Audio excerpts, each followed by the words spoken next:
logging in. So if we can move to the next panelist.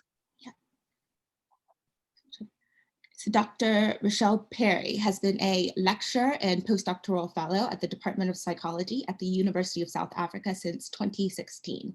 Her main research focus is on the lived experience of marginalized communities in South African society, with a particular consideration of women and gendered issues.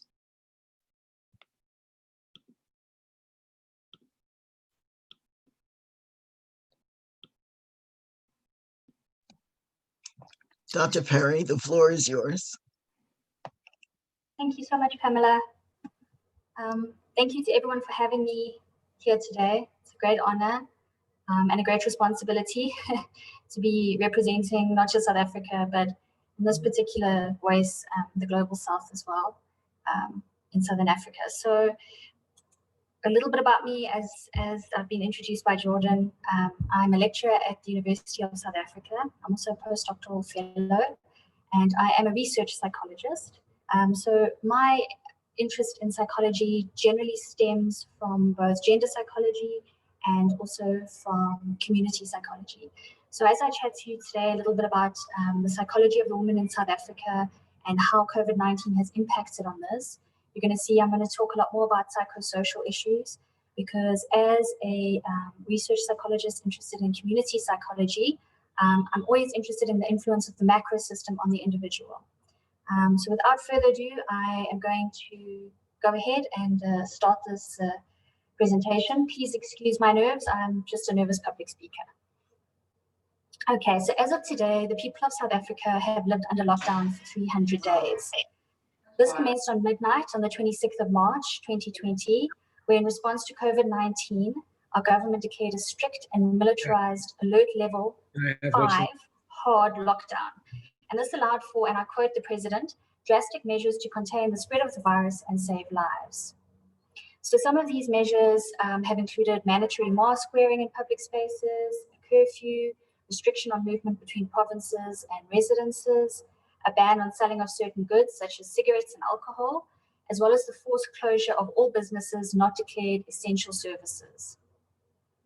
So since the beginning of the lockdown, we have been living under various levels of this lockdown, moving all the way down to level 1 in September of last year. And then we moved back up to level 3 again on the 29th of December, as our country is currently experiencing a second wave of COVID-19 infections.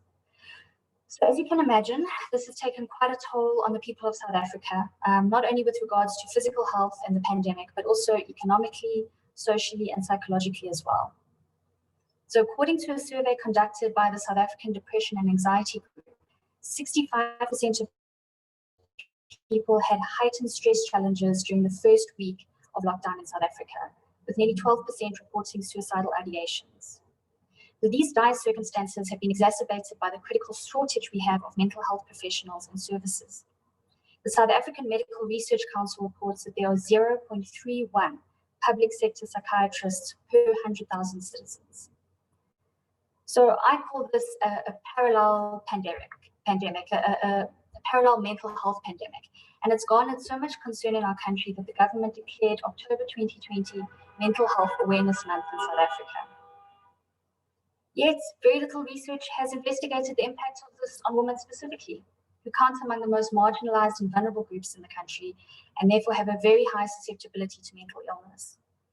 In addition, despite gender-focused reporting on the consequences of the COVID-19 crisis, few government policies and public health efforts have explicitly addressed the gendered impacts of this pandemic.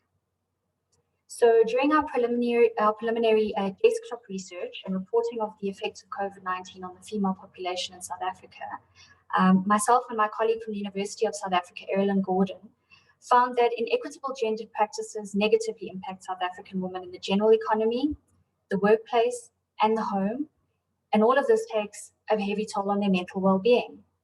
So in order to elucidate the situation that many South African women are now finding themselves in during this COVID-19 pandemic and all the lockdowns, and its consequential impact on their daily lives and their mental health, I'm going to discuss two key areas of their day-to-day experiences in the interest of saving time. So the first key area will be the public sphere of their workplace, and then the private sphere of their home life. And here I'll mention the uniquely gendered experiences of women in these social spheres, as I argue that they have direct and indivisible impacts on their mental health. Okay, so for the first key area of work and its psychosocial impact on South African women. Poverty in South Africa, coupled with the country's high level of unemployment or employment in insecure and informal sectors, means that the daily life of many of its citizens is a perpetual struggle. More specifically, the feminization of poverty denotes that women are generally much poorer than men. Indeed, the unemployment rate for women in South Africa is higher than the national average. The national average is 30% at the moment, or thereabouts. With women, it's 40% unemployment, and for Black women, this figure escalates to 50%. Initial reports on the gendered effects of COVID-19 in South Africa indicate that during the level 5 hard lockdown that we have, 1.9 million women lost their jobs, compared to the 1 million job losses that were faced by their male counterparts. No less significant, but there's a big variance there. Those women who are fortunate enough to be employed are still overrepresented amongst the discriminated workforce as underpaid and undervalued workers. The Department of Statistics in South Africa stated in their 2018 labour force survey that the country's labour market is more favourable to men than it is to women, with men more likely to be in a full-time, formal paid position than women are. And this report also revealed that only 1 in 3 managerial positions in South Africa are occupied by women. While domestic work dominated the sphere of employment, particularly by Black women, along with employment in the informal sector at about 47%. So during public health crises such as COVID-19, research has revealed how women bear the majority of the burden of a crisis in terms of informal work and employment, especially those that are involved in self-employed activities. So the Rural Women's Assembly on Africa and the COVID-19 pandemic reports that the economic aftermath of COVID-19 has resulted in South African rural women, the majority of whom are subsistence farmers and informal traders, experiencing a severe loss of income and relying on loans from loan sharks to sustain their production and households. Furthermore, the South African government's COVID-19 regulations failed to include informal traders and rural women farmers as essential goods and service providers. And that meant that a lot of them were unable to harvest and sell their produce, and so they lost their earnings as well. In the formal economy, women are employed in, majority of the women are employed in another unregulated and exploitative category of labor, which is the service industry. And for example, that would be cashiers, waiters, bank tellers, till operators, cleaners, shop assistants, and the like. And during the COVID-19 pandemic, there is the concern that they are exposed to further risk, as this sector is characterized by a high level of social intensity and interactivity, necessitated by frequent contact with others and duties that require regular personal interaction. Additionally, the weak workplace protections we have in South Africa that include the gendered wage gap at 23% affect female healthcare workers who make up the majority of our frontline workers, very similar to the rest of the world. So their day-to-day experiences can be summed up in their own words. We are dying, we are exhausted, and we urgently need psychological help. So this powerful and moving quote is from a report in the South African Medical Association, who are currently investigating the physical and mental toll that is taken on us, on our frontline health workers during the second wave.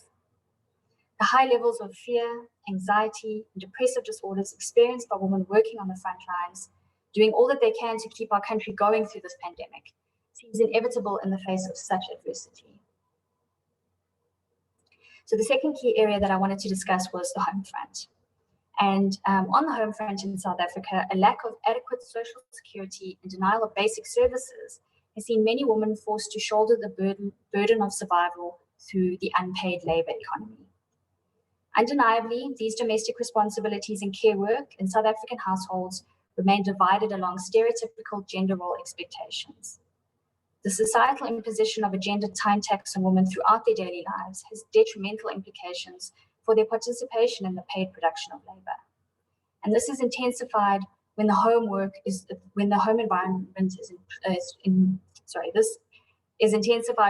environment is evolving and changing under this pandemic. Now the home has become a workplace for employees, an educational place for students, and a place of care for the young, the ill, and the infirm, with women shouldering this entire double burden and the increased mental load of managing these tasks.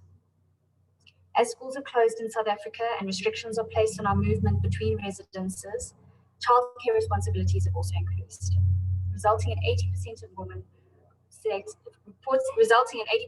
stating that performed over 4 hours extra per day on these tasks during the lockdown.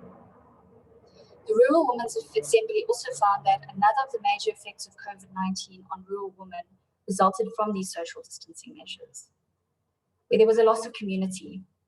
And this meant there were less opportunities for the meeting of supportive groups in safe spaces such as churches or markets. Furthermore, family members such as grandparents, who would usually assist with childcare, were unable to fulfill this role because of the high mortality rate for older adults. Similarly, the government mandated movement restrictions meant that neighbors and friends were also unable to offer to help. The University of Joburg's Centre for Social Change and the Division of the Human Science Research Council in South Africa reported that having to take care of work, the household, and taking over the role of educators had led to numerous women feeling depressed, overwhelmed, and anxious. Of further concern is that there is little data regarding the unpaid economy and the burden of cooking, cleaning, fetching water in South Africa, particularly during this pandemic. The COVID-19 outbreak has influenced improving hygiene practices, which is a good thing. But what people don't realize is they increasingly adopt hand washing as part of their daily routine, is that the burden of collecting water has also increased, both in terms of frequency and the amount of water that has to be collected daily.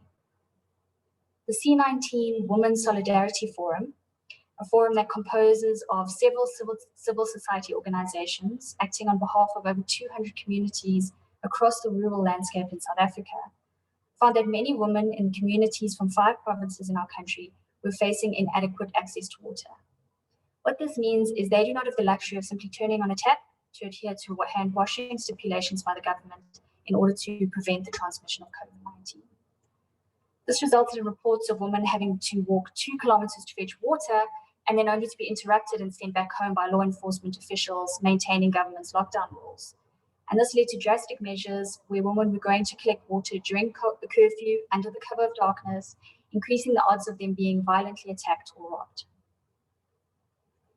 By the same token, women were no safer in their private residences. Recent data indicates that since the outbreak of COVID-19, the levels of violence against women have increased. And that's not obviously just in South Africa, that's globally. And it has been exacerbated due to mandatory lockdowns, quarantine, and self-isolation, where security, health, and money worries heighten tensions and strains, which are accentuated by cramped and often confined living conditions.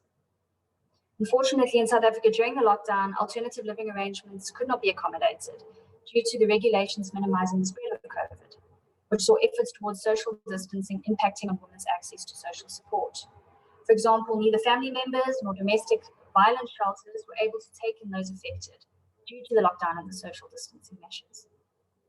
In South Africa, the Gender-Based Violence Command Center reported to receiving between 500 and 1,000 calls a day from women and children confined to their homes since the countrywide lockdown began on the 26th of March. By the 11th of April, a nationwide 24-hour, 7-day-a-week call center facility was receiving nearly 9,000 calls, according to the records of the Department of Social Development. The social workers who are responsible for the call taking and the call referrals are struggling to keep up. Researchers from the University of Cape Town report that common mental disorders such as depression and anxiety also increased during this period. And of further concern is that pre-pandemic research in South Africa has found that women with previous experiences of interpersonal violence and sexual trauma already live with high levels of anxiety, including hyperarousal and avoidance symptoms. They generally tend to cope poorly with additional stresses, and I'm sure we can all agree that there are plenty of additional stresses put on all of us during this pandemic and COVID-19. The wide range of serious obstacles I've discussed today, which prevent women in South Africa from attaining complete equality, suggest that the COVID-19 outbreak and its continually unfolding health, social, and economic crises will continue to have a disproportionate effect on women. As with all inequalities facing our society, the COVID-19 pandemic has aggravated the difficult and dangerous living conditions of most of our vulnerable communities in South Africa. Militarized measures placing psychological services under lockdown and limiting community social support measures and structures exacerbates the poor mental health of an already traumatized population that is devastated by poverty, illness, gendered and racial inequality. The strict measures put in place by the South African government while initiating a nationwide lockdown to help flatten the curve can be debated. However, it cannot be debated that the forgotten parallel pandemic of mental health and well-being of South Africans places the population at risk. Increased experiences of anxiety-related hyperarousal and avoidance symptoms, depressive symptoms, post-traumatic stress disorder, and suicidal ideations should compel the South African government to classify psychological services and community support structures as essential services. The psychosocial and mental well-being of all South Africans, and women in particular, should be addressed as rapidly as the pandemic general and health response has been in our country. Thank you. Thank you so much, Dr. Perry. I will now turn the floor over to Dr. Judy Kuryansky. Dr. Judy is an internationally known psychologist, professor, humanitarian, mental health advocate, award-winning journalist, author, and media commentator. On the faculty of Columbia University Teachers College in the Department of Clinical Psychology for over 18 years, she currently teaches about psychology at the United Nations and lectures worldwide. At the UN, she is the main NGO representative for the International Association of Applied Psychology and the World Council for Psychotherapy, and co-organizes and moderates many UN events, including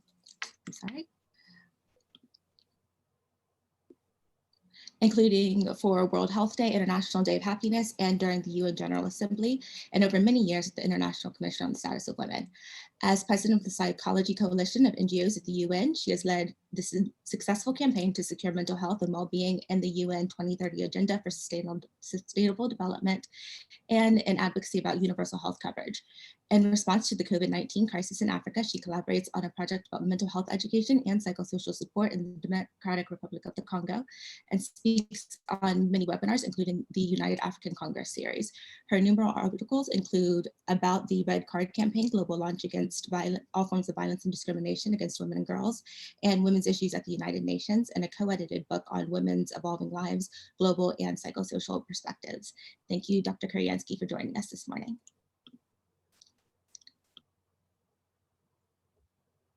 To be here, and specifically for you, Jordan, to be the moderator, since you were in my class at Columbia University Teachers College in psychology and the United Nations. And look at you now, being such a wonderful force here in CSW NGO New York.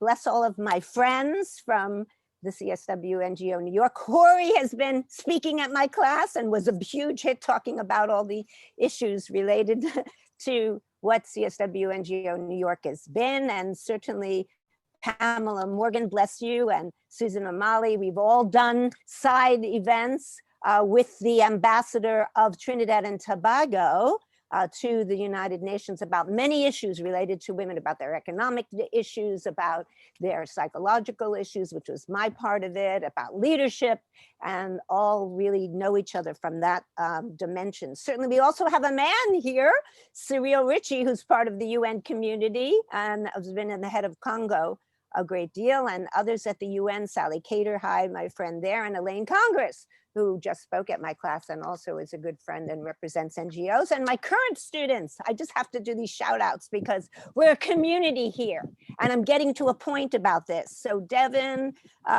thank you for putting this together, but my students, Yokovid, my TA, Yasi, Imani, Undine, bless you all. These are the younger generation who are taking the mantle from those of us who've been there for 2 decades. And so this issue of togetherness is very relevant to what goes on. We are a community of women who are caring about women's issues at the United Nations on the global stage and from our individual communities. And so I'm delighted that to be here and to be participating in this. I'm going to be presenting about what the issues at the United Nations and advocacy and bringing together mental health and COVID-19 and women's issues. Hori mentioned earlier Martin Luther King Jr. Of course, it was his birthday, and we had a lot to celebrate. He was a force at the UN, clearly, internationally. He visited there with Ralph Bunche, who was the African-American UN official and won the Nobel Peace Prize for brokering Arab-Israeli peace talks, which is of course going on now with the Abraham Accords. So it's very major that he has a history at the UN. So my three themes really are about hope, which we need in this crisis of COVID, love, which is so important, and togetherness. Now that togetherness is actually translated into a UN word that's multilateralism, that's talked about a great deal by the Secretary General and the President of the General Assembly and all the ambassadors. Multilateralism meaning that we're all in this together, sadly, but we are, and we all need to come up with common ways of finding our way out of it. Since Hori mentioned Martin Luther King, there are very lesser known sermons that he has done as a psychologist. I relate to that and wrote about it in Black Star News on his lessons of love that are very relevant, because women are in fact the vessels of love in the midst of this crisis, and communicating about it. For him, love was the greatest power in all the world, and he leveled love from utilitarian love, which using people, which we know some of those, romantic love, humanitarian love. This is a solution to some of our problems where we're so filled, as Hori was saying earlier, with anger and racism and division and all of these issues. Within every man, there is something to love. And so all humanity must be loved. But the highest level of love that he said, it was almost like a psychologist talking, because as psychologists, my students all know this, that unconditional love is the highest. That is, you love the person for who they are. They can be, as he said, rich or poor, up and in or down and out, white or black or Jewish or Arab. They can be Catholic or Protestant or some other religion. You come to the point of loving everyone all inclusively, like the love of God, he said, operating in the human heart, coming to the point where you even love the enemy. Powerful words and his lessons on love. This, I wanted to show you, is such a scene of togetherness and power in advocacy. What is this? This is the way that the women's major group negotiated during this major UN agenda for sustainable development that I was very delighted to be part of. This was during the years of 2013, way going back, well, starting probably in 1995 with the Beijing platform, but hitting after the Millennium Development Goals that the governments agreed upon for goals. We were negotiating sustainable development goals, of which I'm sure you know, there are 17 of them, and different groups advocated. The women's major group that you see here advocated, but they wore color campaigns, like I happen to put on a blue scarf. So in the room of all of us sitting there, all the governments, 193 governments negotiating all climate change and gender equality and education for all, and even mental health. And so the women's group wore different colored scarves to indicate, one, their unity, and the other, what the issue was. So they would wear orange for, let's say, climate action, and yellow for education for all, but blue for just climate justice, actually saw there. And Tuesday was the day for gender equality, wearing purple. So it's a sign of what we need now. That was a powerful message of togetherness, and the committee is creating that kind of togetherness. We know about all of that, and we're part of togetherness. Elaine Congress knows this, that the psychology community also got together and made a coalition so that we can operate in our voice together. So I'm going to go over the role of mental health providers and psychologists in this crisis, the extent of the problem, which Dr. Parry mentioned some of the very powerful things. I was very moved, actually, thank you, by your saying we're dying and we're in need of help. Oh my goodness, that was so powerful. We do need, and we need psychologists, so counselors and mental health providers, actually, because we don't have that many psychologists and psychiatrists in the world. So nurse practitioners are important. And also then the overview of the psychologist's role in advocacy and some advocacy techniques, because I know from Hori when she presented in class that advocacy and training in advocacy and involving youth in advocacy is very important. We psychologists started at the UN, guess when? In 1945, We were invited as psychologists to come to the UN. Why? Because the UN was based on peace and security after World War II. So peace and security, and also human rights. Eleanor Roosevelt drafted the declaration in Paris. So peace and security. And so psychologists were invited and said, come and help us figure out, from your perspective, how do we make peace after this war? How do we find common ground, which is what we're looking for? How do we find the unity that our new President Biden was talking about? How do we neutralize conflict resolution? That's one of the things that psychologists do, besides gender equality and all the other issues that we come across. So you see there the pictures of the early gentlemen who were part of that work. Later, on the right, you see how we came together. I represent 2 NGOs at the United Nations. Elaine in my group represents a multicultural group in LA.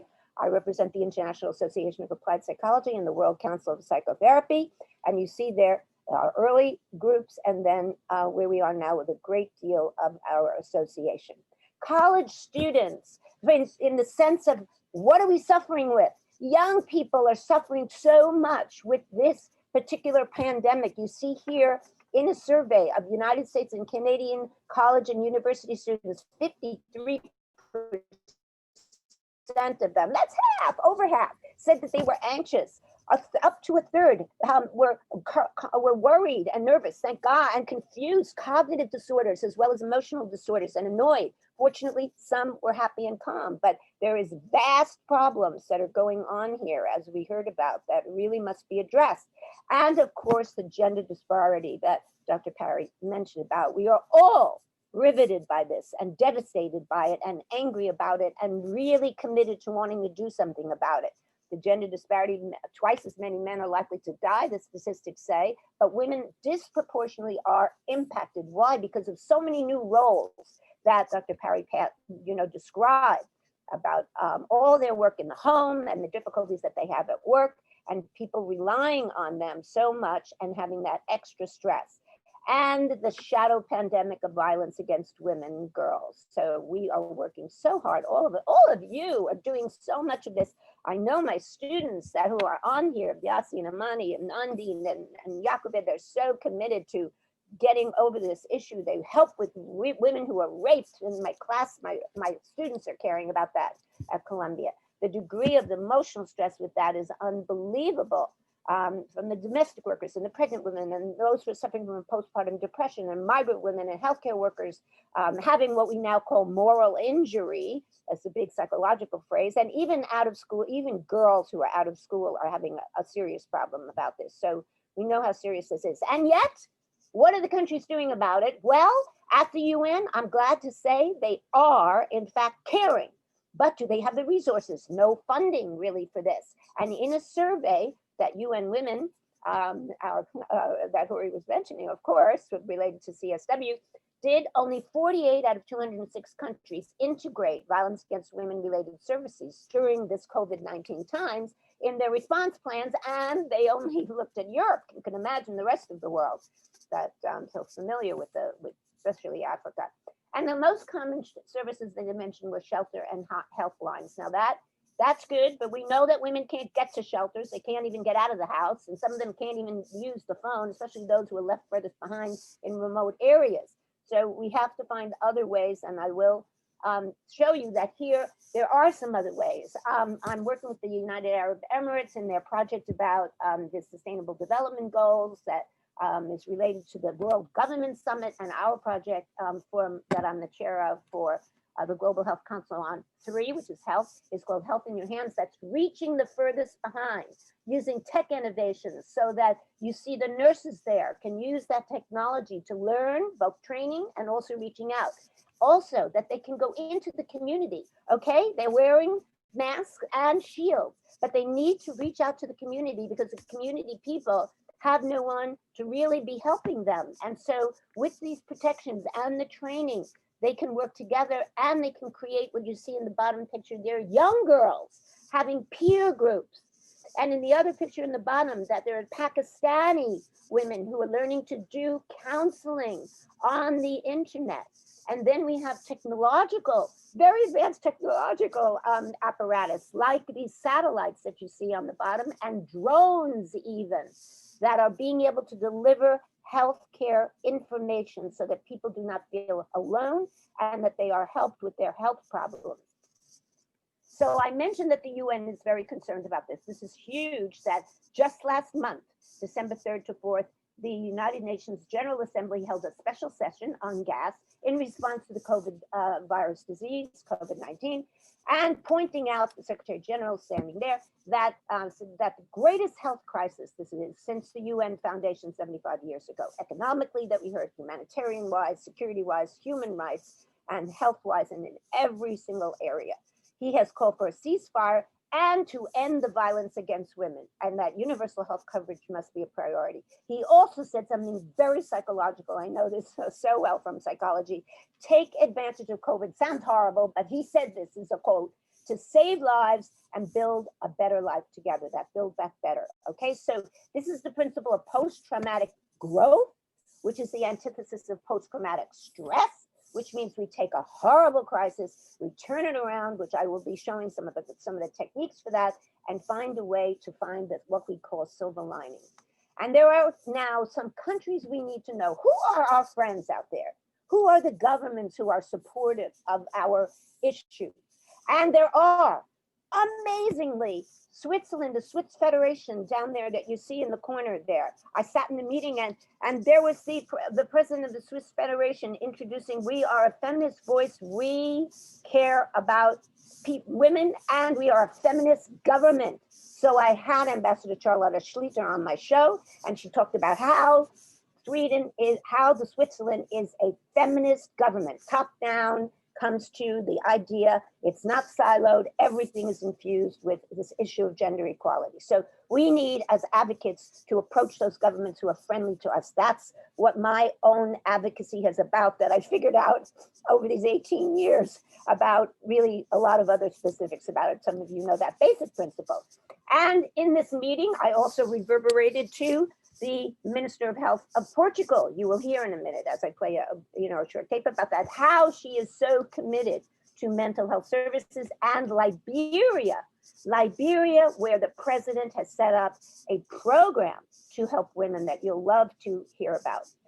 Sweden, besides Switzerland, and the mission of Georgia, also keen about women, who had a book signing for Once There Was a Girl, that's the front cover, reimagining fairy tales where women are in the seat of power. So what I do as advocacy in my role over 18 years now of being, and really from the last 6 years of negotiating about the Sustainable Development Goals, I was looking for a partner.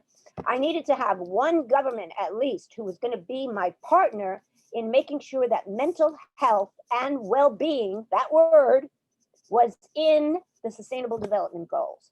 So I spent so long going to so many countries, interviewing them, and they would say, well, our priority is not that, our priority is poverty, our priority is peace. I understand that, I'm great about that. Our priority is consumption, I get it, okay? But slowly and slowly and slowly, they would start to tell their personal stories and then yes, this is important too. And so the whole, it built and built and built the campaign to the point where it became a huge success. So that so many governments signed on to that, thanks you to Ambassador Otto. I finally found the Ambassador Otto, who you see there with my arm around him, who was at that time, he passed away, he left us sadly, who was the ambassador of the Republic of Palau, a small Pacific island country, who took up this campaign and got all his buddies together to say, yes, we need mental health and well-being. We must keep it in the agenda. And he and I said, we have to have well-being in the title of health and well-being in goal 3. And so we managed to get that word into it. There you see Ambassador Otto and I in his office with 2 of the several students, the young people we had. They were our lifeblood, just like Corey said about her committee. So Joel was the son of actually the ambassador of Benin to the UN, who has been my right arm for 7 years. and my young student Quinn from Vietnam, who was my student at Smith College. And they really helped me every day, every night, writing statements, staying in the office 27. This is what it requires to get these points in. And the group, the major group on women knew that. So we had a group of friends of mental health and well-being that Ambassador Otto and I created. And this is huge because to know who the group of friends are, these are member states who are, of course, the word for government at the UN, who are supportive of an issue. They're a group of friends of migration, group of friends of all kinds of issues. And so we started it. Vietnam, you see Viet there with his papers, was very helpful. And then we had lots of meetings. Lady Gaga even came to one of the meetings. Her mother is the head of her foundation because Lady Gaga suffers from, I mean, she performed the other night, but at the inauguration, but she was tremendously, always suffers from anxiety. And so she started this foundation and her mother is the president of it. And so we have a partnership with her. We also, you see there, an ambassador of France and of Canada and Bahrain, the deputy ambassador at an event about disability. That so many of the issues, so many big events are at. And you also see that now everybody's transferred onto webinars. And so these are our friends, the member states who really care about mental health and well-being. So we could start from that kernel and then branch out. And they have done tremendous accomplishments about getting the word out, bless them, about it. There are 4 co-presidents, and this is important because at the United Nations, we like regional representation. So there is Canada, Bahrain, Belgium, and Ecuador. So you could see regional representation. So there is a connection, by the way, this is important. In the agenda, the 17 Sustainable Development Goals, everything is in a nexus and interconnected and interlinked, as the word is. So women's issues and gender issues, the issues of health with regard to COVID-19, very interrelated with peace and security. There are many delegates, and the Security Council now, and Ireland's entry into Security Council, they're going to take on the issue of women, peace, and security, and also emergency situations. Why? Because in the pandemic, in the natural disasters, women are suffering tremendously in so many ways, just like with the pandemic. So I'm going to quickly show you the comments of some of the high-level people about what is going on with relation to this. There's my video. There we go. And gender-based violence. This is the Deputy Secretary General. Relationship that has in these settings between disproportionately younger people and women. And that, I think, if we don't have the right investments, we don't have the right models and the tools to deal with it, has a lifelong effect. The reintegration piece, I think, is important, and to really find more women and build the capacity and give them the skills that they need to better help us through that reintegration as we go. Having witnessed a spiral in rape cases as we struggle with COVID-19 in Liberia, and to guarantee the continuing protection for our women and girls, I, President George Manuel Weah, has declared rape a national emergency. I appointed a special prosecutor for rape and have established a national sex offender registrar and a national security task force on sexual and gender-based violence. Additionally, to address concerns of people living with disability, my government has instituted some measures, setting up the Secretariat for acting on issues concerning disabled people. Involving them, this virus has triggered dire health and psychosocial despair. Yes, so you could see there is a country of great support. Policy is very important at the UN. And so to have policy briefs is what we base a lot of our advocacy on. It gives us the foundation. So think about it. The Secretary General, the head, the chief of the entire United Nations is now positive about mental health and specifically in COVID. So he led that UNGAS meeting I just told you about and wrote a policy brief, the UN Secretary General policy due to COVID in support of mental health. There he is feeling great about it. And there it is actually on the right, all about these issues about what the need is and the recommendations. This is huge. Other policy briefs have come out from civil society. So we have civil society working together with government.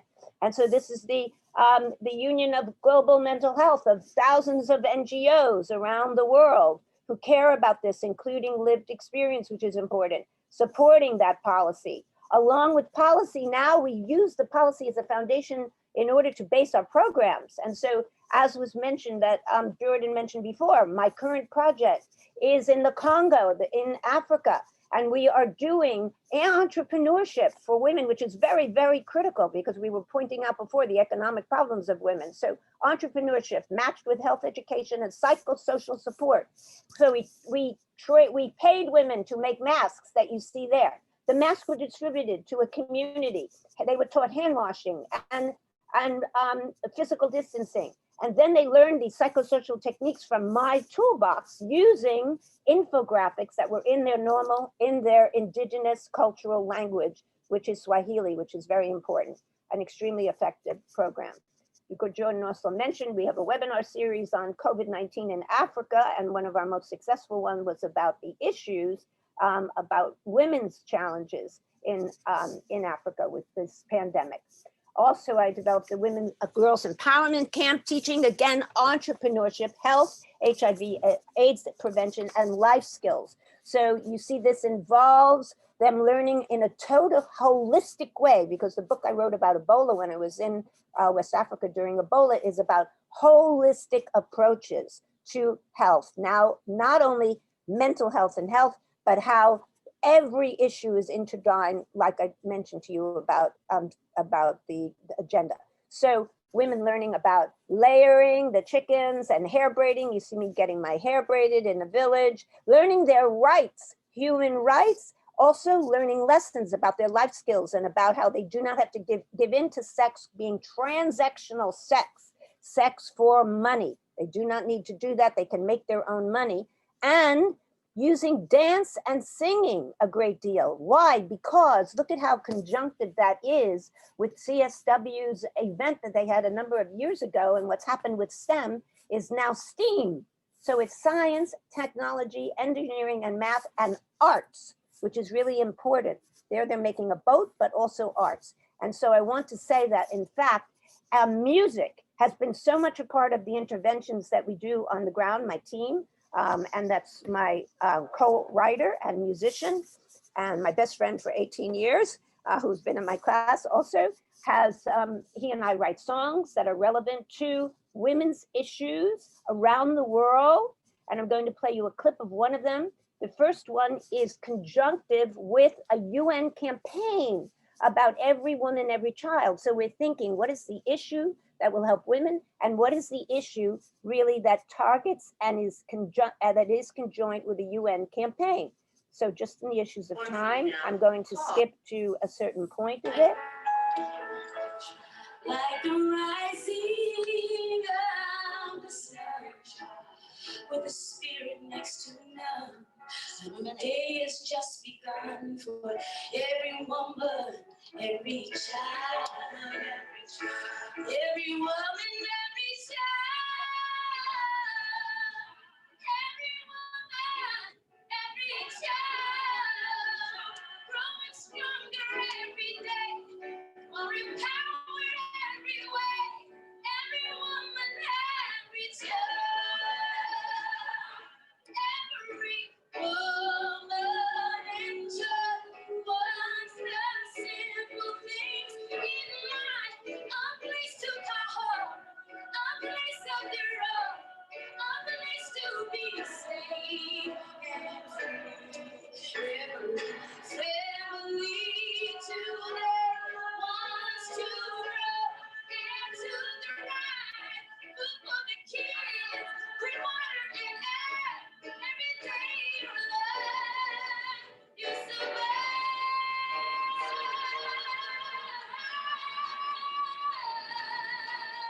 I want everyone to stand up, get up on your feet. First ladies, brothers and sisters, sing along with us.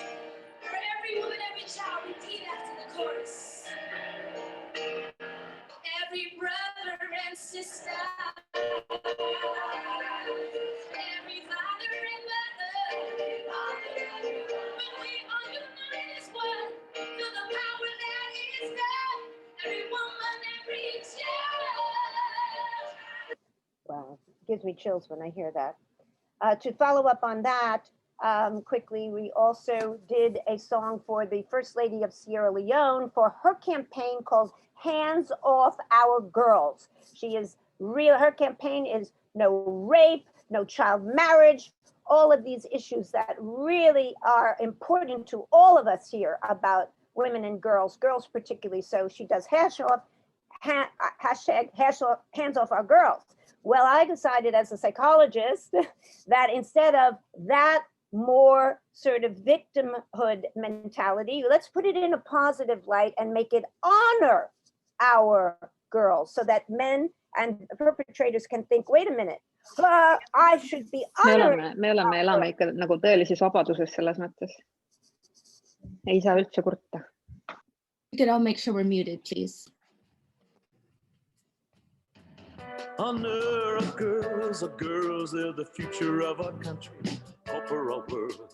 Honor our girls, they're the love of our life, future of our country and hope for the world. Keep them from harm, protect them from hate.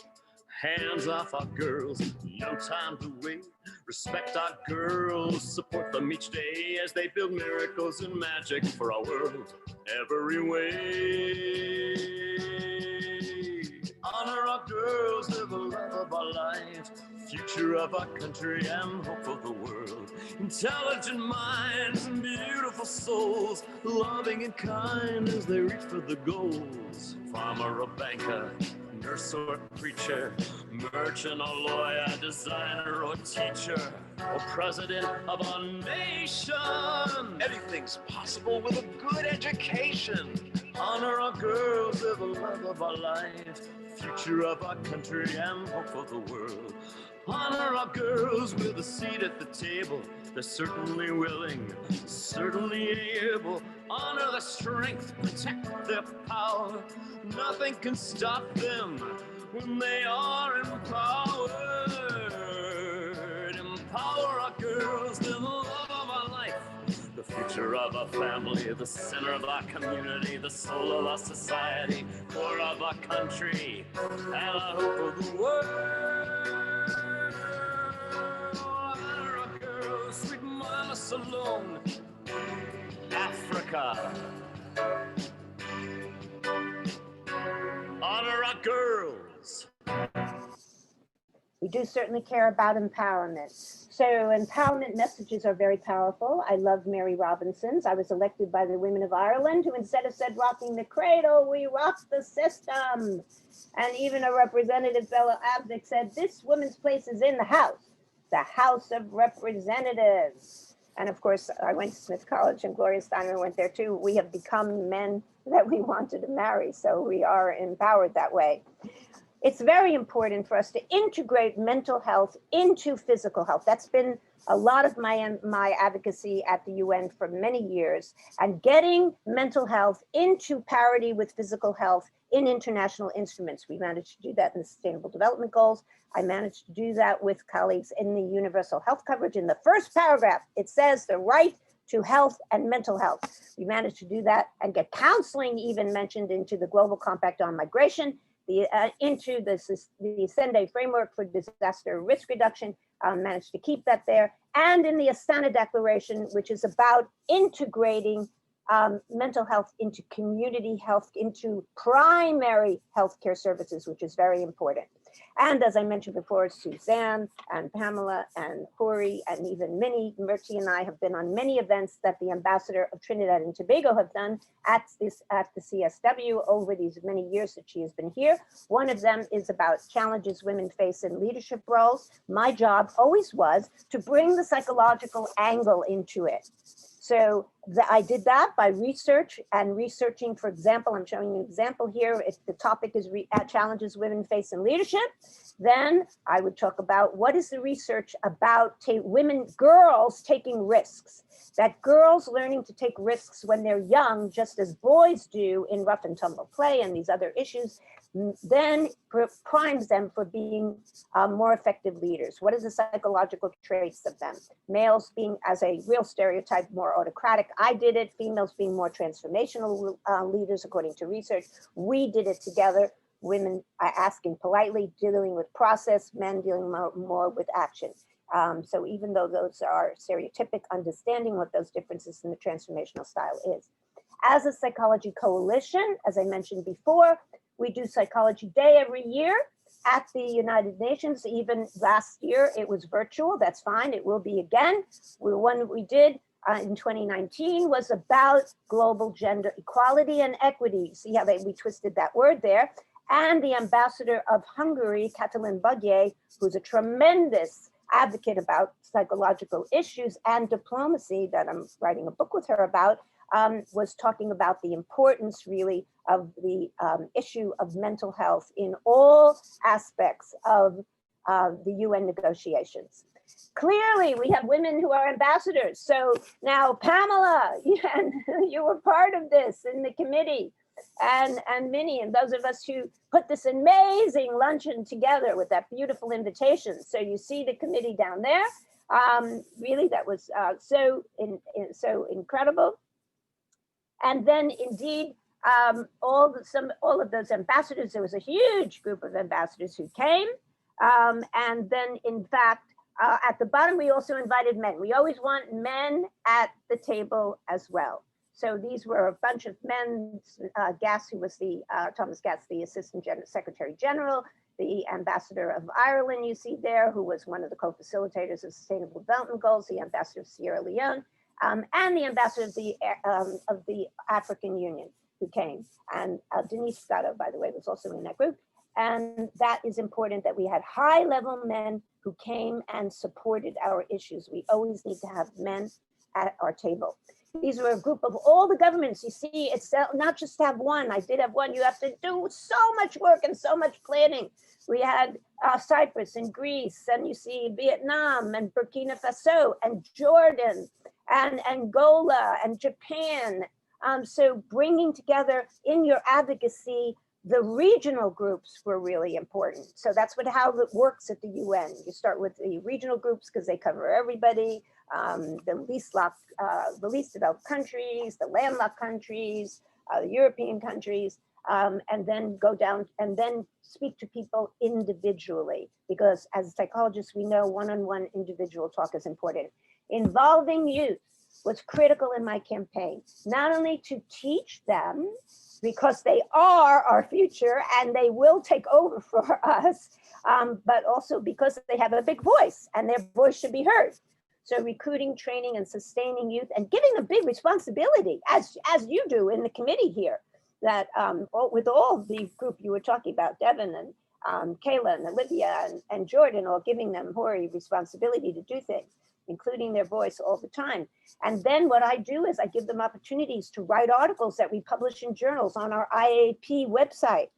Here you see the Red Card campaign that it was the last day. It was actually March 6th, the last day before the UN building was closed. They managed to squeeze in. They did have the March 8th, this very limited event on Monday, but Friday was the Red Card campaign. Of course, the red card meaning you get a violation like in soccer if you do anything that is violence against women. So there you see my students from my former class at that time, and last year in March when it was open, from Brazil and from China, meeting with the then deputy of UNFPA about the Red Card campaign. And then they travel around the world with me. They come to Vietnam and UAE and to China, and even speak at the UN. You see my student Jai Wen talking about what happened to her during COVID and how panicked she was at that time. She spoke openly at the UN. I managed to get her a voice at the United Nations at one of our events, and spoke about the anxiety that she was feeling as a young woman about hearing about what was going on in her country. This was way back in March when it all first started. Several of my students now, Jokovic is working with my TA, is working on a project regarding peace and justice in the Middle East through psychology, since she is studying psychology on a very spiritual level, and really being able to bring peoples together and find that common ground, not arguing about politics and right of first return and all these things. How do people get to understand and appreciate each other, which is so critical. So I'm really proud of her for doing that. quickly. So another one of the student projects was a peer supporter workshop that one of my Chinese students developed and asked me to be part of, to lead a resilience workshop. Where? How brilliant. As a young person, she ended up collaborating with another young Chinese person in Toronto, where she lives. And they decided to have a peer support group and teach them how to support others. This is how you pass it down. And so in May, we led this virtual training workshop, and I gave them different activities. And some of them, I'm just going to quickly go through a few of them. My passion, let's not talk about social distance anymore. It's physical distance. Why? Because I know as a psychologist that it is social togetherness that brings us together. And even Dr. Parry was talking earlier in South Africa about the loneliness, and many of my students who are suffering now with this lockdowns that are going on, not only in New York, but everywhere around the country, that we must keep social connection together through phones, through whatever. And so call it physical distance. We control our thoughts. We are in control of our thoughts. So stop your thoughts when you're thinking something miserable. You can clap, that interrupts the thought. Bad thought, oh, I feel so horrible today. Clap to interrupt the thought. Now replace it with a happier thought. And a smile, by the way, think about it. If you cannot resist smiling, I'm gonna smile now. Can you resist smiling back at me? Ah, Pamela, how sweet, I see your smile. It is inevitable.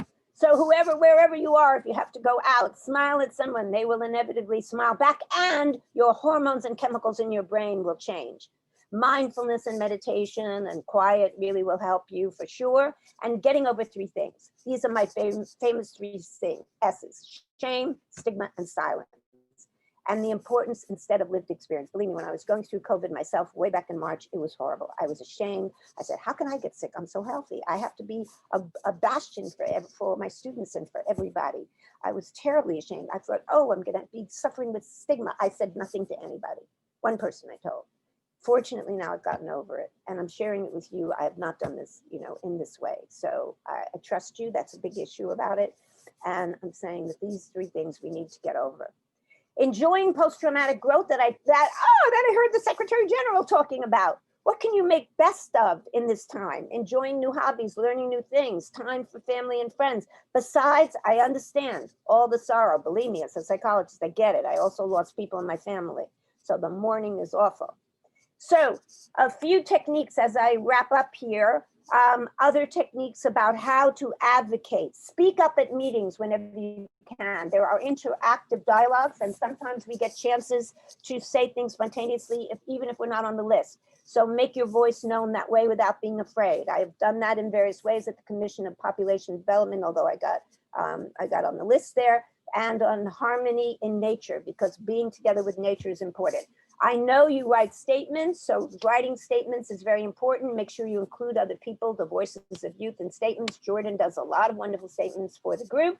Our statements have been about trafficking and other forms of violence against women, with recommendations providing a human rights-based approach to gender equality and ensuring psychosocial recovery for victims of violence. We've also written statements about focus on women of African descent. You can even include your issues in statements that are about other issues. Like if it's about disaster recovery, I'm always including things about resilience and psychosocial resilience in the statements. Don't forget the private sector. They have the money and we need them. And they call themselves, by the way, sometimes ambassadors. So you see my friend there, Craig Kramer, who's an ambassador, quote unquote, from Johnson & Johnson. And Bell in Canada, that is a technology company. They are now, January 28th, giving 5 cents, donating to everybody who makes a cell call to reach out to somebody. This is amazing. So think in that way holistically. Use media. And so, Pamela, you know this, you're in media. So we both belong to the International Association of Women in Radio and Television. I've been on many, many TV shows and radio shows since I was out in that career conjointly for like 30 years. And giving other people voices. I did, as you see there, my good friend Father with me talking about Haiti and what they're suffering from in the COVID issue. So thank you very much for all that you are doing, remembering the 3 issues of love and hope, and togetherness in this age of our getting through COVID-19 together, and raising consciousness and action about help for women and empowering women at this time of the pandemic. Thank you.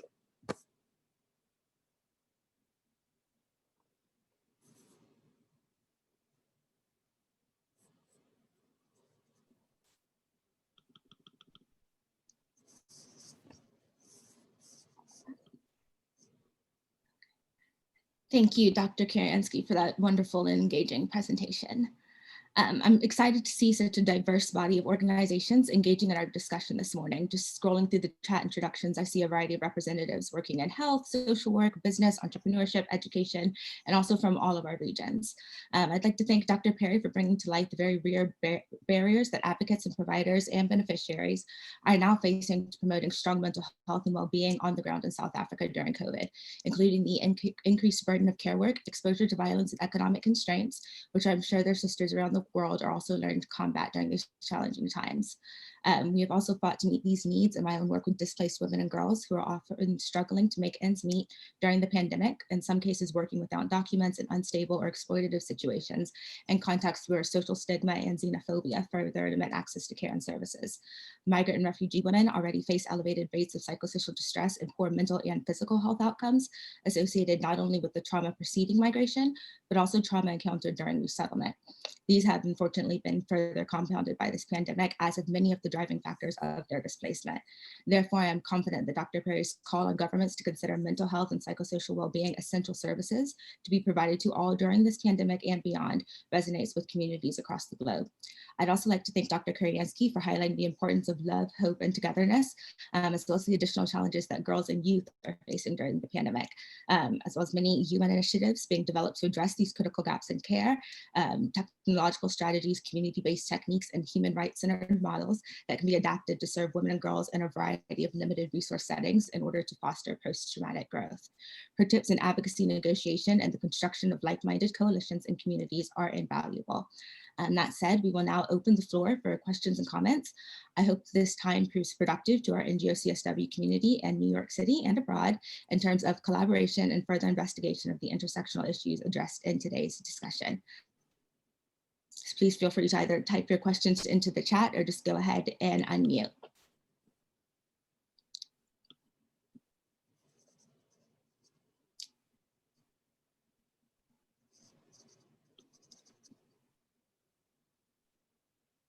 So I see a comment about using the term physical distancing instead of social distancing, saying plenty of social conversations, talking 2 meters from someone.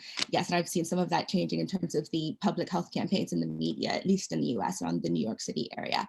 And I know that WHO, some of their briefings have pushed for a similar adjustment to wording. Jordan, I wonder, oh, I'm sorry.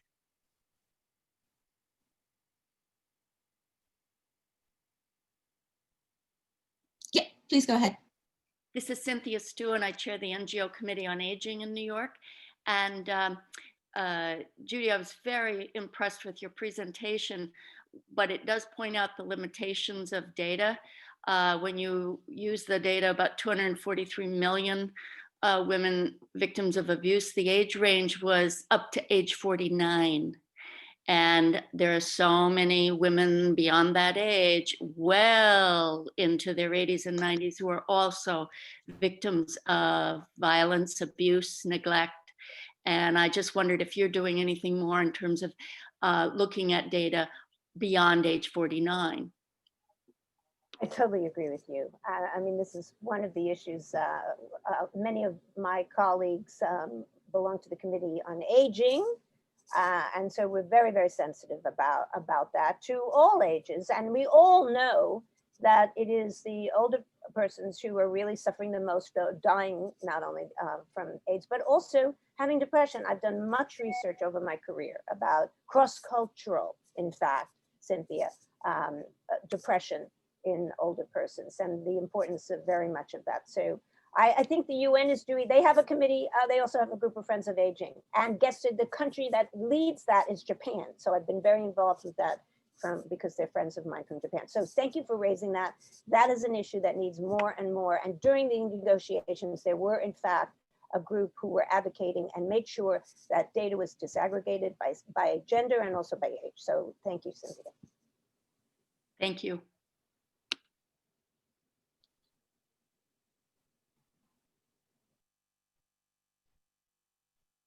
Okay, in the chat box, I see a comment regarding depression. Depression has increased in a dangerous way during the pandemic, in majority among women, mostly in mothers, and that's something that we have to talk about. Mental health in COVID times have increased, so unfortunately, there's no specific help in those areas. Perhaps some of our speakers could recommend some strategies that they've seen success with, either in South Africa, looks like Latin America, the Caribbean as well, Eastern Europe, or even some of our community members on the call. I see. Well, I can certainly address something about that. Mothers, the UN certainly, and the Secretary General has put out many statements about paying attention to the issues of mothers, the issues that I had mentioned about postpartum discussion, even the all the problems that women come across and the services that are not possible for babies and mothers. We already know about the high birth rates, about death rates about that. But there is an interesting project, just as an example of one. It's called Mothers to Mothers. And it's really a peer group that is meant to reach those furthest behind, because that's the phrase we use at the UN, by having the community workers, which I referred to very briefly in my presentation and showed the pictures of, actually going out protected and learning how to protect themselves and the women in the community in order to really serve those mothers, because they cannot walk too far to get service, and there are not good enough gynecological services and pediatric services for them. And so paying specific attention to mothers is critical in this pandemic. And one of the policy statements by the Secretary General about women does pay attention to it, but I think this is something that we really need to do much more work on. So thank you for bringing that up. And related to the issue that came before, I also want to raise the question, the group, one of the groups that we have not addressed now, and that is widows. Because Pamela, you would know this in one of the events, and Susan O'Malley, you were on the panel, I believe, when Ambassador Beckles did this program about widows with one of the NGOs about that, and how much they suffer in general, which I'm sure has been escalated in COVID with regard to their lack of land rights and how they are shunned and how they're treated like witches. And this is yet another group of women besides all the other at-risk groups of women that we need to pay attention to. So I think we need to take some action. Cynthia, what do you think? I'm all in. Thank you. Yes, all in. Great. I'll put you together. It's one of the strangest things where, you know, we can all be aware of racism and sexism, but why are we all so complicit with ageism? Exactly. Well, you know, because it's those of us, you know, who are not so young anyway, need to get together a group of intergenerational advocates who care about that. And I certainly do know some young people who do. And that is gaining ground. One of the things that one of the side events, the parallel events I submitted, which we haven't heard back about yet, which I certainly hope we do. We did hear one about the Israeli-Palestinian women in peace, in the peace movement, but bless you, thank you, committee, was a submission by one of my students, Julia, in my class now. And her submission, along with a psychologist, Carmen Vasquez, who's a total expert in this and came to the Committee on Migration with me and presented about it, is about intergenerational trauma of Latinx migrant women. A real population that needs attention. So that's the whole point and focus on this intergenerational issue that I think will be best, Cynthia and others, you know, for being able to help with the advocacy about ageism. Good point. So connecting, and I see another question. In the chat, the pandemic has exposed us to something deeper than isolation. Although technology has helped us to get connected for different reasons, but communities such as older women, women in rural areas have experienced isolation because they do not have all of these means to technology. So the question then is, how do we reach out to them and ease their feelings of isolation and disconnectedness with physical distancing must still be strictly observed? Jordan, I'd like to answer if I may. And part of the research that I did reach out to rural women in South Africa. And the sad thing was that the feeling of isolation during the pandemic was not a new feeling. They felt that they had always been disconnected. They felt that they had always been marginalized. They felt that they had always been isolated. And I'm just looking for the quote that the one woman stated, but it was along the lines of, well, nothing much has changed for us. You know, we've never said we don't have electricity, and our school children don't have devices with internet access. We will have to think of our own solutions. Our community will be alone in deciding how we live and how we survive as usual. So to me, that is very sad to hear quotes like that. And that's where I really, as a community psychologist, just feel, and how Dr. Kuryansky highlighted the need for the development of community leaders, the need for the empowerment of community leaders to go out into their communities and very safely with PPE and the physical distancing, be able to reach their community and make them feel that their voices are heard, make them realize their rights, make them realize their resources that they should have a right to. So I personally believe, as a community psychologist, working on a bottom-up approach and really involving community leaders and training them to get involved and understand this pandemic and how it's impacting those communities that feel so isolated and marginalized. Thank you, Dr. Perry.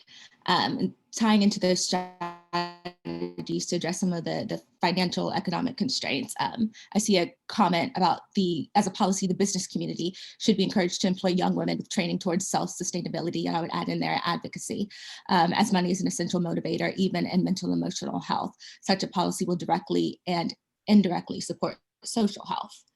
I also see a few comments about the mayor's wife's effort in New York City, and our speaker's opinion about that initiative. And I guess some questions about how they can help or engage or perhaps launch a similar initiative in other communities. And another question to that same vein about strategies in terms of Lady Gaga's Foundation on Mental Health and teenage anxiety during COVID, because it seems to be getting much worse.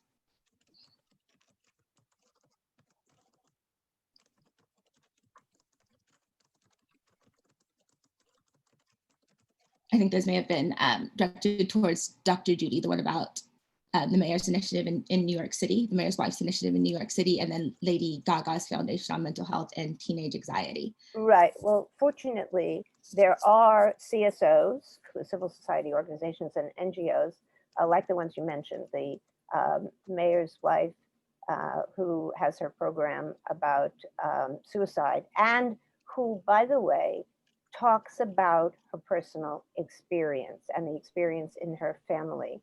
I do want to mention that that is one of the aspects that really captures the attention and the empathy of those who are hearing the message, sharing lived experience. So certainly among peers, but also to hear the mayor's wife talk about her own struggles with depression and that in her family, including the alcoholism that her daughter, who did a PSA about it, so I'm not revealing anything she doesn't say publicly, is very important when people really reach out. So that's one aspect of these programs that really end up helping. There are many of them around the world. I am thrilled when I go around the world before this pandemic, and now when I just hear about them and I'm in touch with them, we have a coalition of the network of mental health people through the United for Global Mental Health group I'd mentioned about before. And people are doing things, you should be reassured, all over the world, and focusing a great deal on youth, because the rates of suicide in youth are astronomical. They were before, I know that since I've been a psychologist for so many years, and it's gotten worse and worse and worse, and it has really gotten escalated during this COVID time. When kids feel, which is very interesting, a sense of apocalyptic world, that it's the end of the world. I experienced this after 9/11 when I was doing counseling, when I was down at the pit, they call it, you know, and there were schools around there, and I was interviewing a lot of kids that they felt that it was the end of the world. There's nothing in it for them in the world anymore. It's going to come to an end. People are going to die around them anyway, even if they don't. And, you know, that they just feel schools are shut. They're isolated. They don't have their friends. They're stuck in their handheld. So we really do have to reach out. And fortunately, there's not just the mayor's program. There's not just the ones that we know about. There are small groups everywhere that are reaching out to teenagers. The thing is that these have to reach scale proportions. And what do they need? Money. Fortunately, you should know, Grand Challenges Canada, which has a lot of money, and Peter Singer, who's now at WHO, used to be the head of it, they have put out calls for programs mostly about youth. So when we do our research about it, we find that there are these pockets of help for youth. They need to scale up and they need funds. And we know money drives this, and the research shows that there's less than $2 of every health budget, can you imagine, that's spent on mental health. That's peanuts. It's really not enough. So the advocacy we're doing now is about funding, how to raise that kind of funding to help the young people. Fortunately, a lot of this social media can help them. It depresses them, but it also helps them. Continuing in the vein of increased mental health concerns for youth, there's a question here, I believe, to Dr. Perry.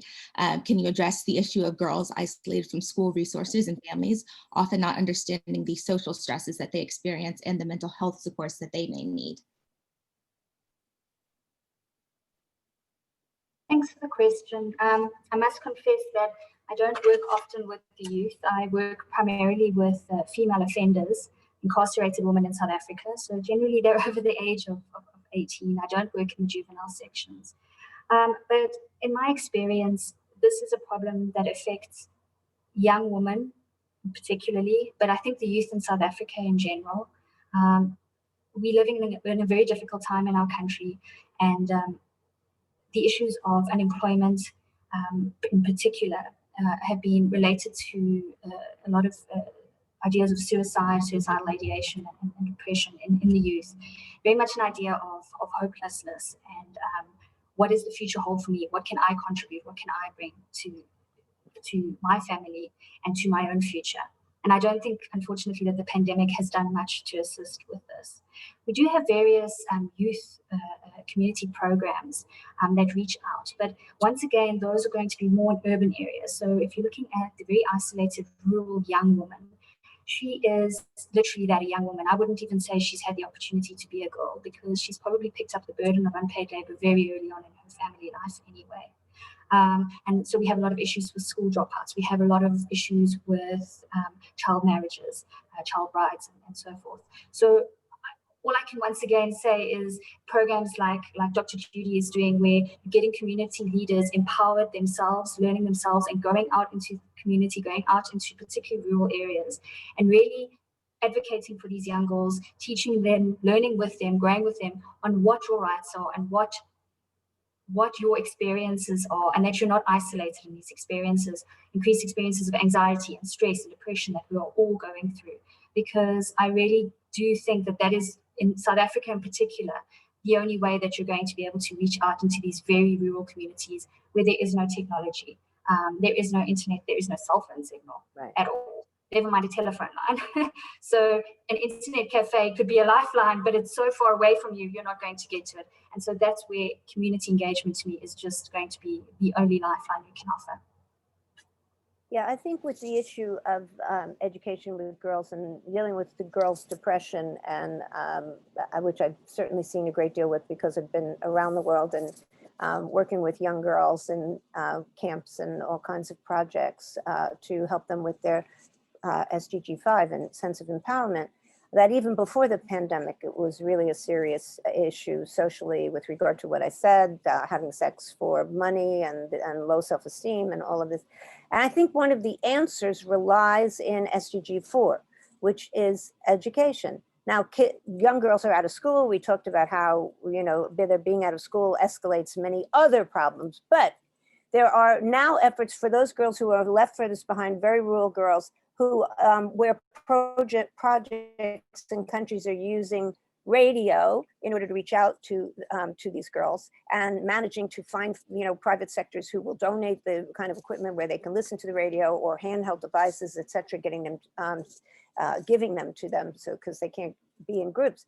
But my point about that is that we must have this integrated into the education system. There are governments, and again, thinking about what are the governments that can help us, because it has to be top down besides bottom up. And I certainly know Ireland was one of the governments, along with Singapore and Qatar even, and Nigeria, who met for the first launch of the International Year of Education, and every year it is celebrated. So we need to get to those policymakers and those stakeholders and those decision makers who can make sure that the education system integrates these issues of mental health. We used to do that, by the way. When I say we, there were many programs around the world that talked about social issues and coping mechanisms, and then they went by the boards. It was horrific. Now, fortunately, we have a lot of programs that are raising people's consciousness about unity and acceptance of others and racial equality, and all of that is great, but we need to integrate that into also these other issues about self-esteem, about empowerment, about sustainability, about how they can take surviving, about anti-domestic, teaching them about domestic violence. And I think that's something that we, as part of CSW NGO New York and beyond, can really make happen. Let's use our colored scarves and have a campaign each time for a different issue that way, just like they did. What do you think, everybody? Yay. I think it's a wonderful strategy, something that's been successful in the past as well. I see that Sophie has her hand raised. If you'd like to go ahead and unmute. And I see a thumbs up on the chat about the scarves. Sophie, are you still with us? If not, perhaps Suda, I see your hand is raised as well. Oh, sorry, I was trying to put it on. So greetings, my name is Sophie Shima. I'm Burundian, but based in Belgium. And I'm working with Burundian refugees who are in the camps in Uganda.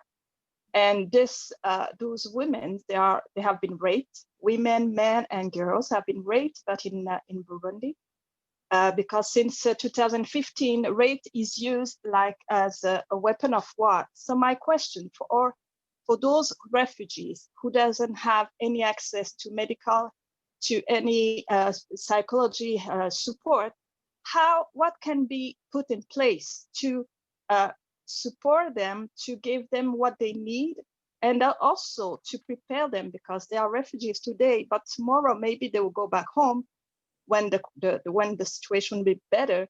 But how can we help them, support them in the future to contribute to peace and security in Burundi? Because otherwise, it will be another cycle of violence, because there will be revenge or other things. So you were, Dr. Judy, were talking about funds, but as a community-based organization, it's not easy to get those kind of funds. So I'm here because I would like to find partners, I would like to find support, and also for advocacy, as problem it is rape is used in this situation in Burundi as a weapon of war by the authorities. So we need your support. Thank you. Yes, you're very, my heart goes out to you, Sophie. You're very right. Indeed, you know, what comes to mind is Dennis Mukwege, who has been amazing in the Congo to really help with this issue of helping women as a gynecologist, to his peril, because he has been the subject of assassination attempts. So that's very, very powerful. And as you have said, I mean, we're talking about Burundi. The border of Burundi and Congo is a conflict area. So it's what I said before. Now you have the women who are part of this, you know, suffering from this, and yet because of the conflict. We do have Security Council 1325, which does establish that this is that rape is. It says that rape is a weapon of war. But I would say in answer to you that there are two ways to do this. Togetherness is part of it. Individual NGOs need to form coalitions with others, just like we formed in the psychology community, because you can't do it alone. This is a very big issue to take on your own, and then collective fundraising, and then collective advocating. So I would say whatever small group there is, and I work with one, as a matter of fact, on the border of Congo and Burundi, to build your coalition and your joint resources. The second is that I would suggest that when you bump this up to a bigger level, that you go then as a collective to the UN agencies that already deal with this. Now, of course, they got a million things, and we could all say, oh, who's going to listen to me? But I mean, that's what I do. That's one of the messages from today. UNHCR, UNFPA, UNICEF, all of them. UNICEF is about child protection. So these are the agencies that if I were you, I would just, go on, give them a call, even no matter where you are, and start networking and send emails about it. I think that's really, really critical. And have side events. So you raise the consciousness, you'll bring those of us who are here and others of us who come to the meeting with 650 events, because the strength in numbers. That is, I think, the advocacy, route that we need to take. Yeah. Thank you. And just to build on that, from some of my experience working at the border in terms of partnerships, I would encourage you to reach out to health organizations, but also legal partners. So when I was with International Rescue Committee, working with girls who've been sexually assaulted, and oftentimes that was the primary reason for their migration to the US border, we were able, through just different legal avenues, to get them healthcare coverage, and then either find psychologists within the community that were willing to donate services on a pro bono basis, find something through the school. But I think just helping with the paperwork helps a lot with the access to services. So I really want to encourage all of us to broaden our horizons in terms of partnerships, aside from just the immediate issue, to people in other fields that might be able to play a role. Yeah. Partnership.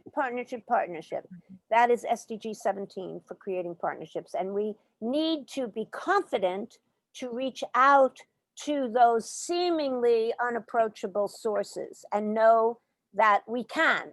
Our voice, with our experience of lived experience, can be written down, sent in an email, made an appeal, continually done with, as Jordan was mentioned, to IRC with their legal opening doors, UNHCR, whatever it is. We need to not be afraid. We have no time.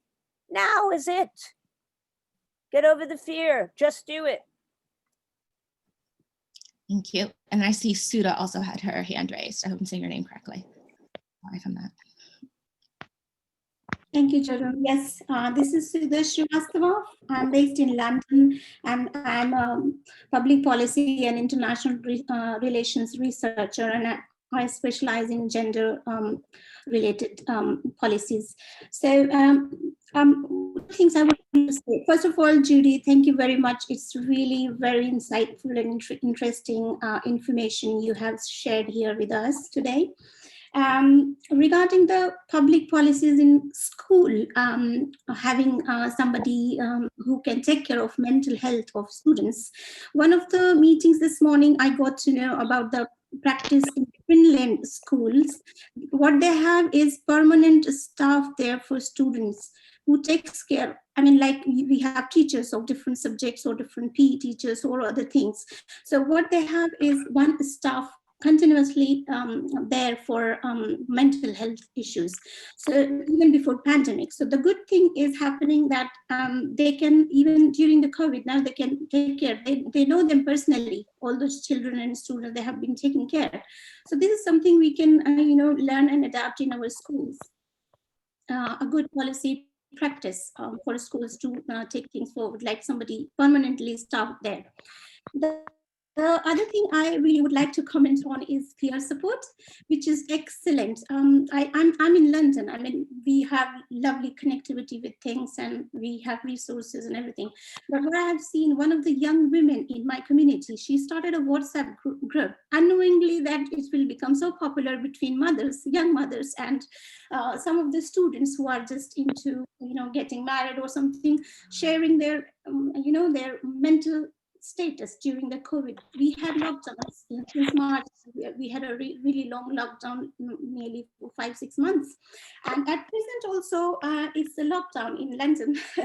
So what they're doing, they're sharing their experience, they're sharing their, day-to-day things. And that really helped to de-stress their things with like-minded people discussing. Even just discussion helped them. So this is something really the community should come forward to. And here today, I'm here from Graduate Women International. There I have Young Members Network, and I'm leading that network at Graduate Women International. And we have a WhatsApp group for all, I think nearly 50 young members from across the globe, because Graduate Women International is a global organization. And it has 100 years of history advancing women and girls, sorry, excuse me, to secondary and tertiary education.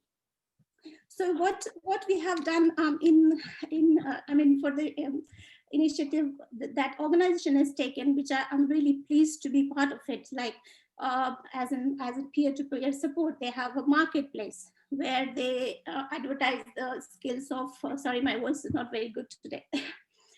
So they advertise the skills of those members to support and offer. So there are sessions like 5 weeks, 6 weeks, 4 weeks, weekly sessions you can organize on some language course, or you have IT skill to offer to other members. And it is offered to global membership. So not limited to your local national federations, but also open to the international members and other members, all age members. There's something really, really helping the members there to be together, learn from each other skills, and be motivated just an hour in a week or two. So this is something I'm really happy to be a part of that organization. And thank you very much for this meeting and letting me speak. And thank you, Judy, again. Thank you to all of our speakers, all of our participants for this conversation and helping the strategy. With the last few minutes, I do want to turn the floor over to Hori for any closing remarks. Thank you, Jordan, for an amazing job, especially since we did not have Dr. Banks, who I was so looking forward to. I hope she's fine, and we'll hear from her again. Pamela, thank you so much for all the behind the scenes work and for your amazing soul and giving personality. Thank you to our speakers. Judy, you saw all the remarks. People love your enthusiasm. And Bianca, of course, welcome to our community. I hope you stay with us and you join us in other meetings. I just want to briefly say that there's a lot of comments also personally, people messaging me about how we can stay in touch and how you can find partnerships. One of the reasons we keep our monthly meetings in this meeting mode of the Zoom is to allow you to connect with each other. We don't do the webinar because we want you all to really connect with each other. We don't share your information to each other unless we have permission. So if you ask me for somebody's information, I'll say, ask her. But you have an opportunity in the chat to message personally and connect partnerships or information or for whatever. That's the goal of NGO CSW, is to keep expanding our community and helping others to find partnerships. So it is 10:30 exact, and I hope that you all got as much out of this meeting as I did. I am rejuvenated. I'm inspired by all your work. Please come back to us monthly. Message us if you need anything. Be patient with us with our parallel event. scheduling. You will hear from us if you did apply and you're concerned. Like I said, 99% are approved and more than approved. We're just so impressed with your commitment to this cause. So thank you all again. Have a great day. Stay healthy, stay safe. Remember our advice of love, right, Judy? And everybody, I'm gonna say goodbye. Unmute yourselves to say goodbye. Thank you so much. Bye. Thank you. Hey, thank you Bye. all. New Year.